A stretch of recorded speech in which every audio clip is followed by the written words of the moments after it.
Breaking News Energetic, vibrația zilei de 11 aprilie 2026 nu ne mai permite să ascundem adevărul sub preș. Relațiile sunt puse la încercare, iar la nivel global vedem exact același tipar, tensiuni, reacții impulsive și un joc în care nimeni nu pare să câștige. Bună, dragii și dragile mele! Cum spuneam, astăzi analizăm numerologia zilei de 11 aprilie 2026. Această zi de vibrație 25-7 ne arată o zi karmică de introspecție, adevăr ascuns, revelații și tensiuni subtile. 2 plus 5 da 7, energia adevărului care iese la suprafață, dar nu fără tensiuni, fără fricțiuni. 25 este un număr profund karmic, 2 aducând emoții în relații și, de ce nu, dependențe. 5 arată schimbare, criză, instabilitate. În combinație, relațiile sunt puse la teste prin evenimente neașteptate. 7 le aduce adevăruri ascunse care ies la lumină, revelații spirituale, dar uneori și izolare, răceală și distanță. În concluzie, este o zi în care nu mai putem minți nici pe noi, nici pe ceilalți. Pentru că asta vă interesează cel mai mult, începem cu analiza pe relațiile de cuplu. Bineînțeles, am zis deja, este o zi critică pentru cupluri, ce activează 25-7, frustrări acumulate, tăceri care devin apăsătoare, singurătate în doi, da? Nevoia de adevăr, uneori chiar dacă doare. Scenariile posibile: în cuplurile fragile, izbucniri emoționale, reproșuri vechi reaprinse, distanțare bruscă. Cuplurile karmice, conversații decisive, revelații, asta nu mai funcționează, ori se lasă cu vindecare profundă sau, acolo unde este cazul, separare energetică. Cuplurile stabile pot experimenta o retragere temporară, să simtă nevoia de spațiu, iar acolo unde există maturitate, discuții sincere. Mesajul zilei în iubire: nu forța conexiunea, adevărul vindecă mai mult decât controlul. Vom analiza pe plan global, cu focus pe Orientul Mijlociu. Energia 7 în contextul actual arată adevăruri incomode care ies la suprafață în geopolitică. Situația SUA-Iran, conflictul reflectă perfect vibrația 25-7. Deciziile sunt făcute pe fond emoțional, reacțiile impulsive și strategiile instabile. 5-ul. Rezultatul 7. Blocaj, stagnare și pierderi pentru toți. Exact ideea pe care o să o dezbatem mai spre sfârșit, că din acest conflict nimeni nu câștigă, dar toată lumea plătește. În SUA, Donald Trump, prin reacțiile lui imprevizibile, datorate, să zicem, lui 5, dorința de control, partea negativă a lui 7, aduce în plan fizic comunicare polarizantă, da? Se fac tabere. Din punct de vedere numerologic, el încearcă să pară puternic, dar energia zilei îi expune limitele. Benjamin Netanyahu și Israel, o strategie defensivă-agresivă, decizii tensionate, presiune internă. 7. Energia lui scoate la lumină costurile reale ale conflictului. Un nou actor a intrat în scenă, Pakistan, prin organizarea negocierilor de pace de la Islamabad. Așa cum am spus zilele trecute, în background, da, în spatele ușilor închise și fără a fi adus la știința publicului, se fac negocieri în secret. Acum acest actor secret care a intervenit în negocieri a ieșit la lumină, Pakistanul.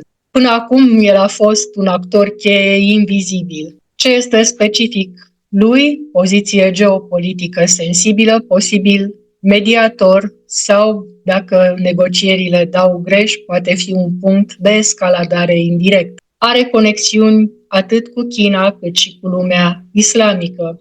Numerologic, Pakistanul este jucătorul din umbră care poate schimba direcția.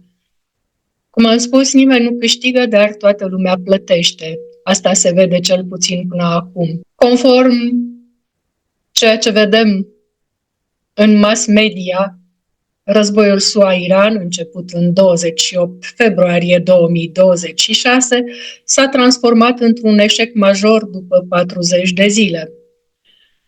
44 este o structură care se prăbușește sub 7 aducători de adevăr. Iranul a închis strâmtoarea Ormuz, pierderile de 350 de miliarde de dolari pe plan global, atacuri țintite și cu toate acestea regimul nu a căzut. Armistițiul negociat de Pakistan confirmă și Pisoida, exact pe 10 aprilie, cu negocieri la Islamabad pe 11 aprilie. Da? Deci astăzi vor avea loc primele negocieri între părți față în față, pe teren neutru.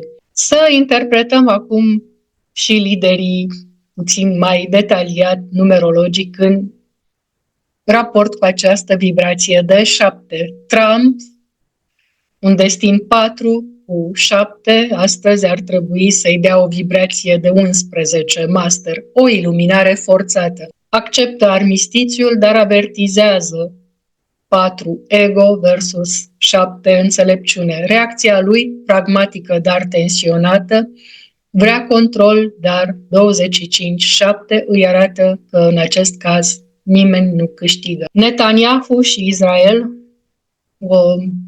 cifre de destin 9 cu 7, ne arată o criză de final karmic. Declară că armistițiul nu se aplică în Liban și continuă cu lovituri asupra Hezbollah. 9 vrea completare, dar 7 îi arată că obiectivele, cel puțin momentan, nu s-au atins. Este o reziliență aparentă, dar costurile sunt uriașe. SUA, rolul de garant, în ultimele zile s-a transformat în povară de securitate. Europa s-a distanțat, arătând o critică dură. Rolul strategic al Pakistanului, mediatorul perfect sub 25-7, Pakistan are o energie de punte 7, înțelepciune diplomatică. Islamabad devine centrul negocierilor exact astăzi. Orientul Mijlociu și impactul mondial, războiul SUA, Iran-Israel a creat un haos energetic global. Nimeni nu a obținut victoria totală. Iranul oferă 10 puncte de pace, statele din Golf plătesc prețul fără să se fi decis câștigătorul. Europa este în criză energetică. Piețele din Tokyo, Berlin, Sao Paulo sunt sub șoc. Cardurile de astăzi, Resilient Beauty, Activated Earth și Orange Gold Dragon, arată că regiunea supraviețuiește și devine mai frumoasă, pământul se regenerează după închidere, iar Orange Gold Dragon arată viziunea unei noi ordini globale cu Pakistan ca far. 25-7 ne arată că adevăratul câștig nu este militar, nici economic, ci diplomatic și spiritual. O lume care plătește prețul și învață lecția colectivă. Astăzi Universul ne spune clar că analizând profund, plus o reziliență frumoasă, neagresivă, combinată cu viziunea aurie a dragonilor, arată această singură cale spre viitor. Indiferent de numărul tău de destin, trebuie să te aliniezi cu adevărul. Concluzia globală, alianțe fragile, tensiuni mocnite, adevăruri economice și militare ies la suprafață. Impactul mondial rămâne același, de instabilitate economică, creșterea anxietății colective și neîncredere în lideri. În ultimele zile, foarte mulți lideri, atât în România cât și pe plan mondial, și-au pierdut, cum spun japonezii, fața. După cum am spus, încă nu știm toți actorii din spatele ușilor închise, cine și ce interese are. Analiza pe numere de destin. 1. Provocări de ego. Lecție: ascultă fără să domini. Destin 2. Hipersensibil ca de obicei, lecția este să nu absorbi toată negativitatea din jur. Destin 3 este sub confuzie emoțională extremă. Lecția este să învețe să se exprime sincer. Destin 4, rigid. Lecția, fii mai flexibil. Destin 5, haosul interior trebuie să îl controlezi cu mai multă disciplină. Destin 6, tensiuni în familie, lecția de azi nu salva pe toată lumea. Destinul 7 are o zi extrem de puternică și revelații majore. Destinul 8, blocaje financiare temporare, o zi de reevaluare. Destinul 9, finaluri karmice și eliberări emoționale. Numerele maestre 11, intuiția sa extremă îl face să vadă mult prea multe, aducând la pachet o stare de anxietate crescută.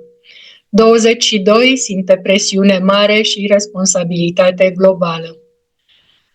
33, o zi de sacrificiu emoțional și, bineînțeles, tendința de a salva pe alții. Astăzi, fiind și weekend, vom interpreta mai pe larg cardurile oracol.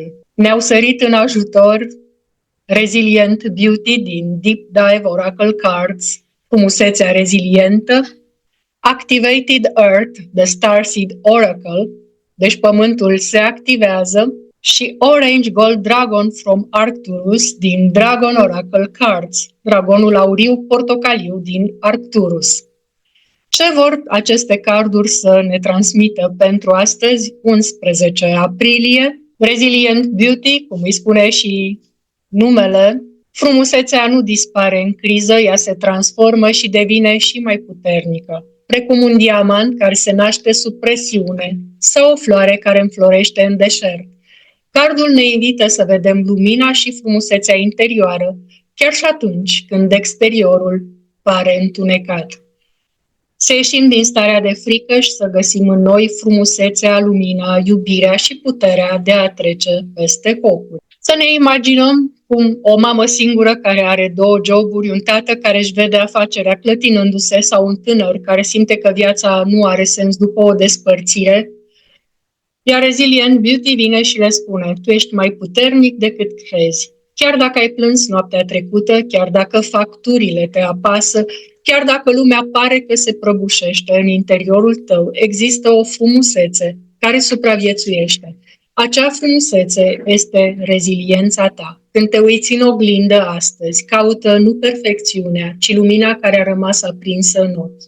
Aceasta este frumusețea adevărată, cea care renaște din cenușă. Pentru cupluri, acest card ajută partenerii să vadă frumusețea celuilalt, dincolo de certuri sau stres financiar. Pentru cei singuri, te face să te îndrăgostești din nou de tine însuți. Sub 25-7, acest card activează chakra inimii și chakra ajna, cel de-al 3-lea ochi. Astăzi puteți simți o ușurare emoțională când integrați mesajul acestui card. Al 2-lea card oracol, Activated Earth din The Starseed Oracle, pământul activat, conectează-te conștient cu pământul de sub tine. Ley lines, liniile energetice, locuri sacre și spiritele naturii te țin, te hrănesc și te protejează. Când onorezi pământul, el te primește mai profund, iar tu te simți acasă, oriunde ai fi. Impactul detaliat al acestui card pentru omul obișnuit care se simte pierdut în orașul mare, stresat de trafic și facturi sau deconectat de familie, Activated Earth este un reminder simplu și puternic. Scoateți pantofii și calcă iarba 5 minute pe zi. Pune mâna pe un copac, mulțumește pământului pentru hrana de pe masă. Chiar dacă locuiești la bloc, pământul de sub fundația lui te ține. Când te conectezi, simți o susținere invizibilă. Anxietatea scade, somnul se îmbunătățește și soluțiile apar mai ușor. Pentru părinți, învață-i pe copii să mulțumească naturii Devine un ritual de familie care reduce stresul colectiv. Pentru cei cu joburi sedentare, o plimbare scurtă în parc activează energia pământului și îți dă claritate mentală.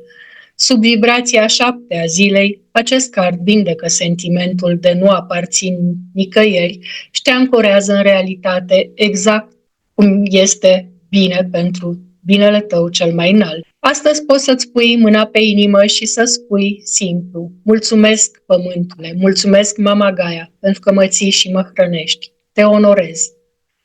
Al treilea card oracol din Dragon Oracle Cards, Orange Gold Dragon from Arcturus, dragonul auriu portocaliu din Arcturus a venit în ajutorul nostru. Dragonii avansați din sistemul stelar Arcturus, un prototip al viitorului Pământ, îți aduc cunoașterea și viziunea pentru noua eră de aur.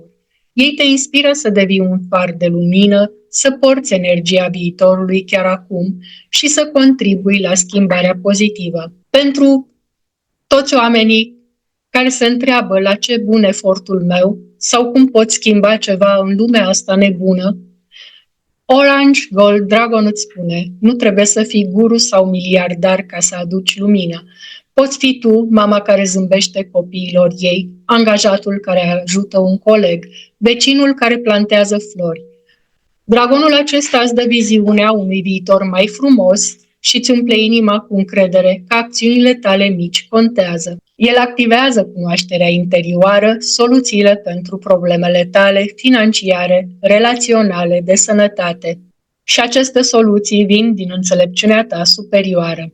Pentru cei care simt chemarea spirituală, dar trăiesc în viziunea lor o viață obișnuită, acest dragon devine un ghid care te ajută să aduci un pic de vârstă de aur în viața de zi cu zi, prin bunătate, creativitate sau pur și simplu, prin alegerea calmului în loc de reacție.